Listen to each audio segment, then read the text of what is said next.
Presumed Guilty Under Scrutiny, the GRAP Files. Episode 4, The Soldier's Shield.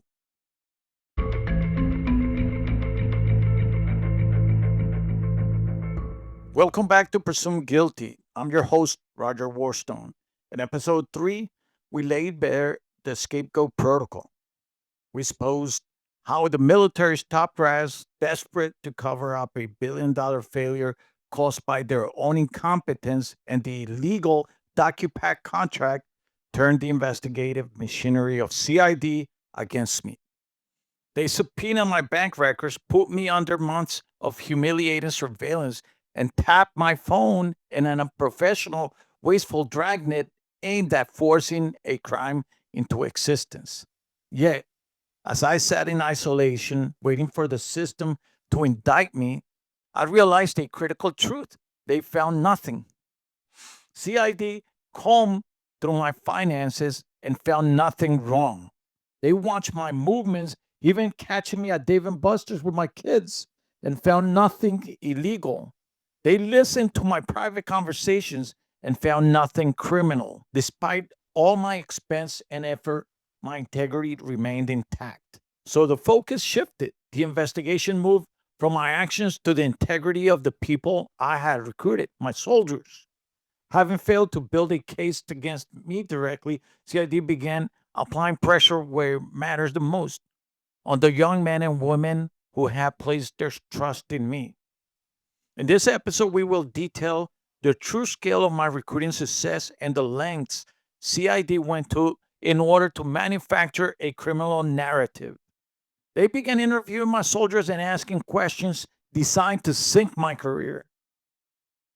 Did Rogelio Guerra ever ask you for money for your enlistment or for any reason you got into the GRAP program? We'll look at the pillars of any real investigation: the evidence, the witness, and the motive, and to show how CID deliberately ignored all three.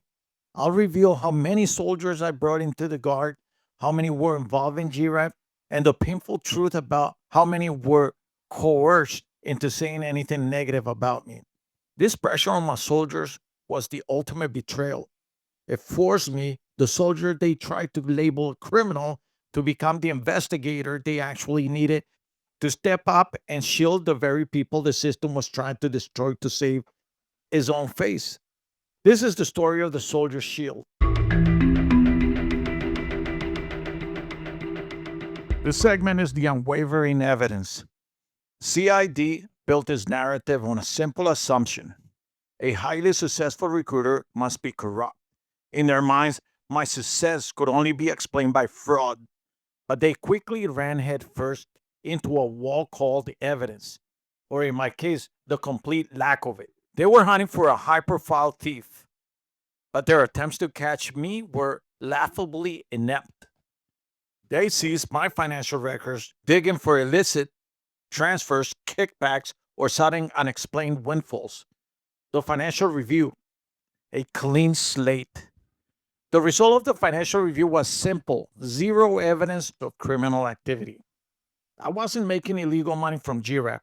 I was an honest full-time recruiter with a modest soldier salary, paid through regular audited military channels. My bank statements looked like what you expect from a working soldier and a father, not a criminal mastermind.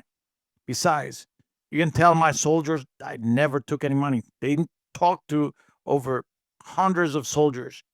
And if I had taken any of the money, I'm sure they would have said something, because they took their money. They took their money plus more.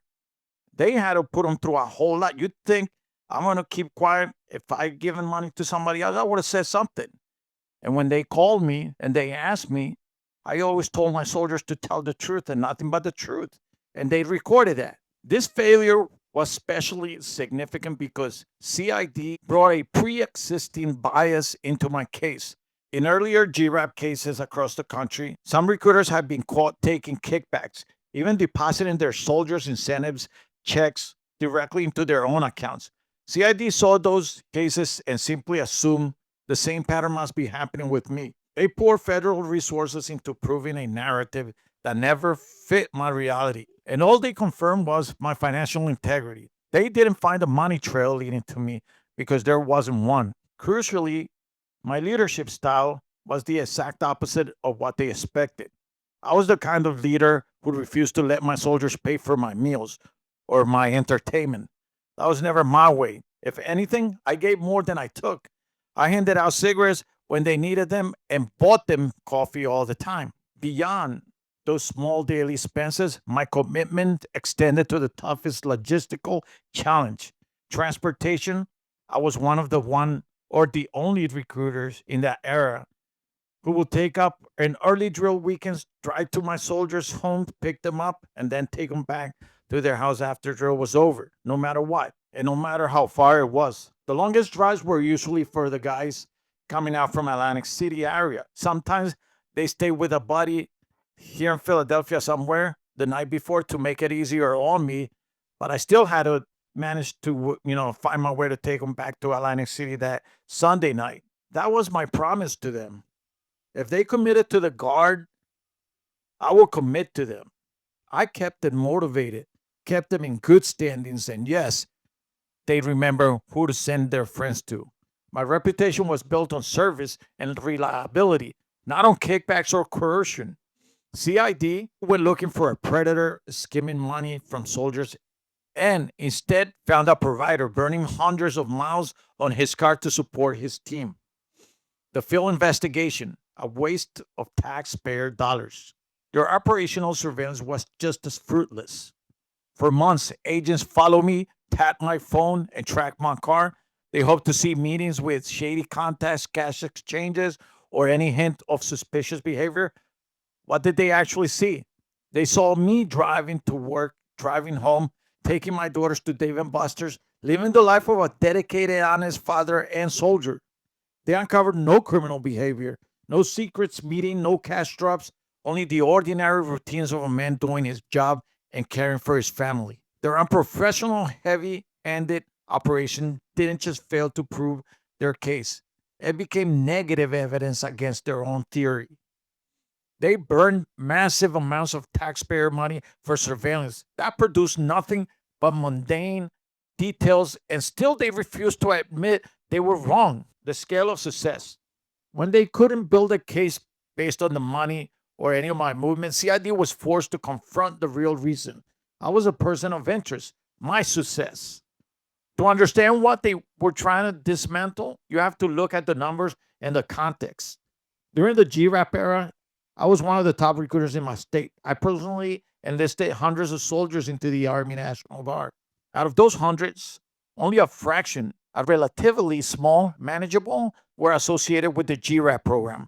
The vast majority of my enlistments came from my own hustle, my professionalism, and an ethical recruiting system I had refined over the years of trial and error.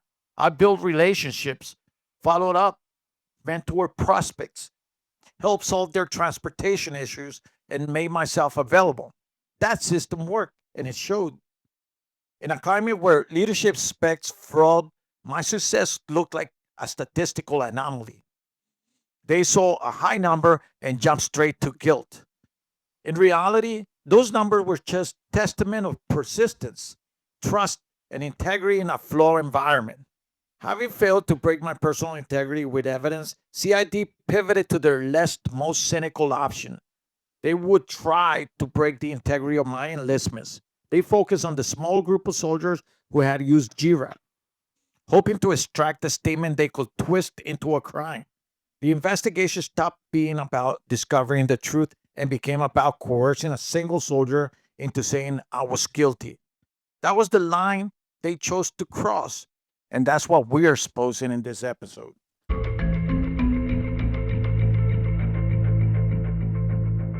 The politics of the cover up. Why the investigation started at the bottom. The question is obvious. If the problem started with DocuPack and the generals who signed off on the illegal structure, why didn't the investigation start there? Why ignore the waste from ADSW and other incentives? Why while locking in on low ranking soldiers? The answer comes down to three pressures facing the Department of Defense and the National Guard Bureau: protecting the inherently governmental function, The most fundamental reason DocuPack and the contracting generals were shielded was legal. The issue of the inherently governmental function. The flaw: the Army outsourced a core military function, recruitment, to DocuPack. By law and regulation, functions involving sovereign authority, like recruiting and retaining military personnel, are not supposed to be handed off to a private contractor to run as if they were just another business service. Let me give you an example. A newly enlisted soldier that never been to basic training or AIT comes in and does that. Why? This kid doesn't even know what a private is or a sergeant is or anything that has to do with the military, because they don't learn it right away. They're just coming in. The cover up: a serious investigation into DocuPact and the generals who authorized the contract would have forced leadership to admit that JIRAP was actually potentially illegal from day one. A private company was executing what should have been a strictly governmental function. The risk: admitting that would have opened the door to massive political and legal fallout, including potential discipline for the generals involved and challenges to every contract DocuPack held. Instead of owning that decision, it was easier to redirect blame onto thousands of low ranking soldiers and pretend the problem was just individual greed, not a fundamental unlawful program. And what about the generals? You don't think the generals possibly would have got a kickback from DocuPack for giving them that job? Did they investigate that? Did they even try to go back to see if maybe there was an incentive given to these generals for anything like that? That would have been big. The budgetary black hole and congressional scrutiny. You already saw how money was being burned across multiple layers: ADSW, recruiter incentives, and GRAP. They issued ADSW, active duty special work, and other incentive funds came from audited government budgets that should have been tightly managed by senior officers. The year end spectacle you witnessed, units scrambling to burn every remaining dollar, was not a crime committed by privates. It was a command level failure of oversight and stewardship. The public narrative. When Congress and the public started asking hard questions about the $1 billion spent, the generals could not go on record saying, "We lost control of our own internal budgets and also outsourced recruitment to an illegal contractor." That was cowardice, coming after lower enlisted, the smallest soldiers, the little ones, the young ones. The solution: they crafted a cleaner, more politically useful story. The waste would be framed as a bad management, but the crime would be pinned on soldiers supposedly gaining GRAP for kickbacks.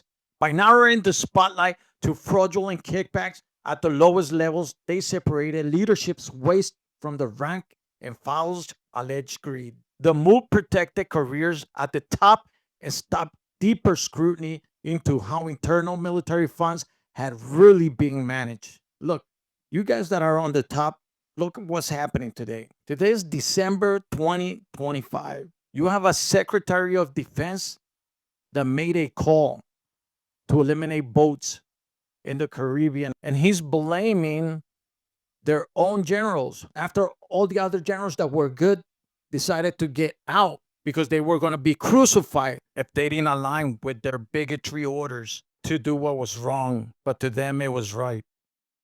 Stop being a coward. Do what's good for the other soldiers. Take care of your soldiers. Take care of people. Do what's right. The efficiency of the scapegoat protocol. In any system looking for quick wins and good optics, soldiers make convenient targets. The target: rank and file soldiers operate under the Uniform Code of Military Justice, have limited political leverage, and can be pressured with threats to their careers, benefits, and records. They can be flagged, sidelined, or administratively punished without a public spectacle. The method: pursuing DocuPact would have required serious financial forensic, contact scrutiny, and legal fights. With a well-lawyered corporation, going after soldiers was easier. CID could simply follow the GRAP transactions process by DocuPact and then holding the most vulnerable people in the chain, your soldiers, for interrogation. The goal, the real objective, wasn't justice, it was deterrence. and public relations. They needed conviction numbers, forfeitures, and dollar amounts they could report as money recovered. Taking money back from thousands and low ranking soldiers fed directly into the official recovery totals, even when the recovery came from people who had acted in good faith under a flawed system. And since they saw a couple regular soldiers actually doing illegal stuff, something came through their head that maybe all the other soldiers were a big or a large percentage of the soldiers were bad. DocuPack had become politically and legally radioactive. Investigating them honestly would have implicated the generals who hired them and exposed the contract itself as illegitimate. The waste in ADSW and other incentives was proof of internal budget mismanagement by the command, a scandal that had to be buried to preserve careers. Your soldiers, by contrast, were the easiest, most defenseless pool from which to claw back money and claim victory. The selective nature of the investigation was no accident. It was a calculated decision at the highest level to sacrifice the integrity and future of thousands of low ranking personnel rather than to admit a $1 billion policy disaster at the top.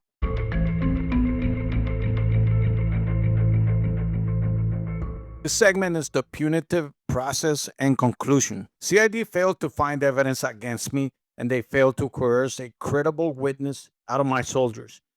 But their failure to convict me did not mean they failed to punish my team. The true cost of cooperation, a stained career. The process itself became the punishment. I kept hearing from soldiers across the force describing the same heavy handed tactics and the same pattern of use. One soldier told me he had already made it clear to the agents that I was a respectable, honorable man, and still they came after him aggressively and took every dollar he had earned through GRAP. Stories like his were not isolated. They were part of a systematic approach, find pressure points, induce fear, and recover money regardless of actual guilt. Over time, I saw another disturbing pattern. Most of the recruits who told me they'd been targeted by CID were Hispanic or African American. I had white soldiers who participated in GREP, but I do not recall any of them approaching me with stories about being aggressively questioned or forced into forfeited funds, while my loyalty and affection were the same for all my soldiers. It looked very much like CID had chosen to concentrate its pressure on minority recruits, as if the answer, the crime they were determined to find, lived in that demographic. But just as in my case, the crime they were seeking did not exist. Regardless of race, every soldier dragged into the process faced the same chilling procedure. They were fingerprinted and entered into the FBI system as potential criminals. That label and that data trail do not just disappear. Because CID was investigating them for potential fraud, these soldiers were also flagged within their own companies and unit. An external federal investigation automatically cast a shadow over their records. That shadow meant no promotion, no reenlistment, no progress. They were punished for an alleged crime with no basis, and yet they were penalized by their own chain of command without ever receiving a fair internal investigation. The financial devastation in DocuPack's immunity. The punitive process had a second brutal consequence: financial devastation for those who had participated in GRAP. From the beginning, GRAP was sold as a program that would reward soldiers for helping strengthen the force. In reality, it destabilized their financial lives. Under intense pressure and credible threats of prosecution, many soldiers agreed to give back all the money they had earned through GRAP, even though they had acted in good faith. And at the same time, they wanted to get promoted. The soldiers wanted to get promoted. If they didn't give that money back, they weren't going to get promoted. The injustice went deeper because recruiting assistants were classified by DocuPack as independent contractors. They had already paid a significant share, often around one third of their income taxes. Then the Army clawed back the gross GRAP payments. Those taxes were gone too. There was no easy path to recover the money, no automatic resurrection. The government kept both the recoup incentive and the tax paid into it. That means they were double taxed. And what about DocuPack? DocuPack took $300 from each enlistment, but they never gave any money back. How is that even fair? To this day, many of those soldiers still have no realistic way to recover that tax money. Meanwhile, DocuPack, the contractor that designed and ran this flawed system, did not lose his profits. What about the generals that brought them in, that allowed their friend, their so called friend, to get in there? Well, they were allowed to get out of the military. They have so much money and they didn't take anything from these guys. They didn't even prosecute these guys. That was illegal. The contractor that designed and ran this flawed system did not lose his profits. The higher ups needed to show progress on recovering money. So instead of going after the illegal structure at the top, they sent the agents to strip it directly from the pockets of the innocent, low ranking soldiers.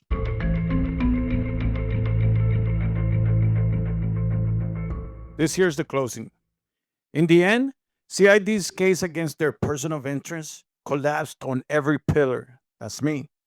My integrity was confirmed by my finance, my movements, and most powerfully, by the loyalty and honesty of the soldiers I had recruited. The soldiers' shield. But no, CID, they probably thought that they were covering up for me somehow.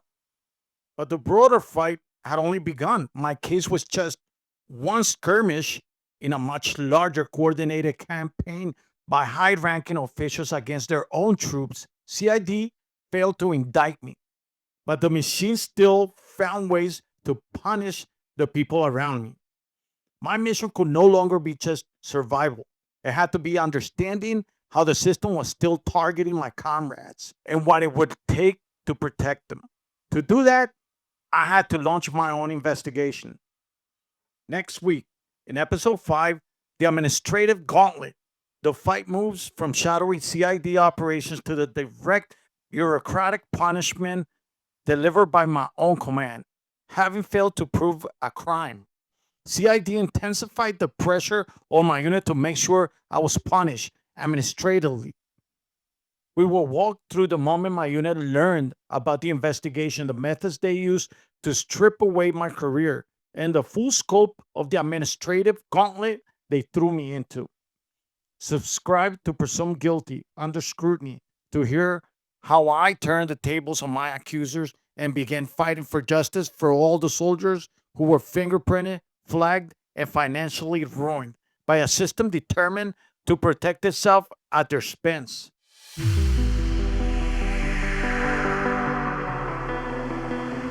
Hey, this is Warstone again. Thank you for hanging out to listen to the ad. When you need answers, you need the absolute best. For years, the residents and business of Philadelphia and the entire state of Pennsylvania have voted Warstone Investigative and Security Service the primary or the number one in discretion and results. Our reputation is built on a foundation of professional law enforcement, experience, and unwavering commitment to our clients. From the most sensitive domestic matters to complex corporate fraud and security needs, we deliver the definitive information you need to move forward. Our core investigative service include discrete surveillance, criminal and fraud investigations, missing persons and locates, domestic affairs, employee interviews, international investigations. We are the gold standard for private investigations and security in Pennsylvania. Don't settle for less than the best. Call Warstone today for a confidential consultation. 215 326 9199. Until the next episode.